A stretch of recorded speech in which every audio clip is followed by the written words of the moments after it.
Praise the Lord. கர்த்தருடைய நாமத்துக்கு மகிமை உண்டாவதாக. எல்லாரும் எப்படி இருக்கீங்க? சந்தோஷமா இருக்கீங்களா? இன்றைக்கு வேர்ட் ஆஃப் கைடன்ஸ் என்னங்கிறத வாசிக்க கேட்கலாமா? மீகா 5ஆம் அதிகாரம் 2ஆம் வசனத்தினுடைய மையப்பகுதி. நீ யூதேயாவில் உள்ள ஆயிரங்களுக்குள்ளே சிறிதா இருந்தாலும் என்பதாக. ஆம் தேவ பிள்ளைகளே, பெத்லெகேம் என்கிற அந்த சிற்றூர் ஒரு கிராமம். எல்லா காரியத்திலையும் ஆயிரங்கள்ல சின்னதாங்க. ஆம் தேவ பிள்ளைகளே, இன்னைக்கு பாருங்க, நம்மளும் கூட 2 பேர்ல சின்ன ஆளு கிடையாது, 10 பேர்ல சின்ன ஆள் கிடையாது, 50 பேர்ல சின்ன ஆள் கிடையாது. 1000 பேர்களுக்குள்ள சின்னவங்க அப்படிங்கிற ஒரு எண்ணம் நமக்குள்ள வேணும். அப்படிப்பட்ட ஒரு தாழ்மையான எண்ணம் நமக்குள்ள இருக்கணும் அப்படின்னு ஆண்டவர் விரும்புறார்.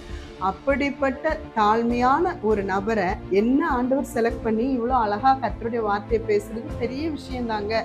நான் என்ன சொல்றேன், தெய்வ பிள்ளைகளை நம்மளை விட திறமையானவங்க, அழகுள்ளவங்க, பொறுமை உள்ளவங்க, சாந்த குணம் உள்ளவங்க, இப்படி நிறைய சொல்லிக்கிட்டே போறவங்க எத்தனையோ பேர் இருந்தாலும் நம்மள ஆண்டவர் சந்திச்சு, அவர் பாருங்க யூதேயாவில ஆயிரங்களுக்குள்ள என்ன சந்திச்சு என்னைய வெளிப்படுத்த கர்த்தர் செலக்ட் பண்ணாரு பாருங்க. அதாங்க பெரிய விஷயம். ஆம் தெய்வ பிள்ளைகளே, நம்மை கர்த்தர் செலக்ட் பண்ணதுக்காக நம்ம எப்பவும் தாழ்மையோடு சிந்தையோட இருக்க நம்மை அர்ப்பணிப்போம். கர்த்தர் தாமே உங்களை ஆசீர்வதிப்பார். God bless you.